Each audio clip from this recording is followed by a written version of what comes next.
Pan India star hero Prabhas నటించిన కల్కి 2898 ఏడీ release trailer నిన్న రాత్రి విడుదలైన సంగతి తెలిసిందే. ట్రైలర్ కంటే రిలీజ్ ట్రైలర్ మరింత ఇంపాక్ట్ను క్రియేట్ చేసినట్టు అయింది. ఈ కల్కి దెబ్బకు ఈసారి బాక్సాఫీస్ షేక్ అయ్యేలా ఉంది. అయితే ఈ సినిమా మీద ఇతర హీరోలు మాత్రం ఇంట్రెస్ట్ చూస్తున్నట్టుగా కనిపించడం లేదు. ఏ ఒక్క టాలీవుడ్ హీరో కూడా ఈ రిలీజ్ ట్రైలర్ మీద స్పందించడం లేదు. ప్రభాస్ కల్కి మీదున్న అంచనాలు అందరికీ తెలిసిందే. సరైన ప్రమోషన్ చేయడం లేదు, జనాల్లోకి ఇంకా తీసుకెళ్లడం లేదని చిత్ర యూనిట్ మీద డార్లింగ్ ఫ్యాన్స్ ఫైర్తో ఉన్నారు.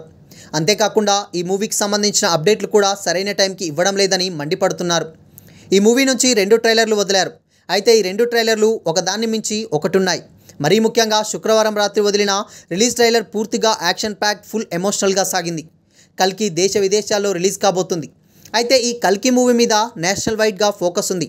కానీ బాలీవుడ్ బిగ్ సెలబ్రిటీలు, టాలీవుడ్ టాప్ స్టార్స్ ఈ కల్కి గురించి పట్టించుకున్నట్టుగా లేదు. ఏ ఒక్క టాప్ హీరో కూడా ఈ మూవీకి సంబంధించిన ట్రైలర్ల మీద రియాక్ట్ అవ్వడం లేదు. దుల్కర్, విజయ్ దేవరకొండ వంటి వారు ట్రైలర్ల మీద స్పందించారు. ఈ ఇద్దరు కూడా సినిమాలో ఉన్నారని టాక్ వినిపిస్తుంది. మొన్నటి వరకు ఉత్తర పాత్రలో మృణాల్ అని అనుకున్నారు. కానీ మాలవికా నాయర్ను చూసి అంతా షాక్ అయ్యారు. విజయ్ దేవరకొండ, దుల్కర్ పాత్రలు ఉన్నాయో లేదో తెలియాలంటే ఇంకో 5 రోజులు ఆగాల్సిందే.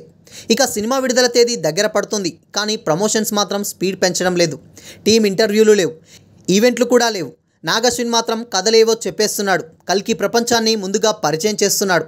ఇంత భారీ స్థాయిలో రాబోతున్న కల్కి మీద 2 ట్రైలర్ల మీద టాలీవుడ్ నుంచి బడా హీరోల స్పందన కరువైంది. వాళ్లకు ఈ ట్రైలర్ నచ్చలేదో, అసలు కల్కి మీదే ఇంట్రెస్ట్ లేదో తెలియడం లేదు. మరి సినిమా రిలీజ్ అయిన తర్వాత కూడా ఇదే మౌనాన్ని కంటిన్యూ చేస్తారన్నది చూడాలి.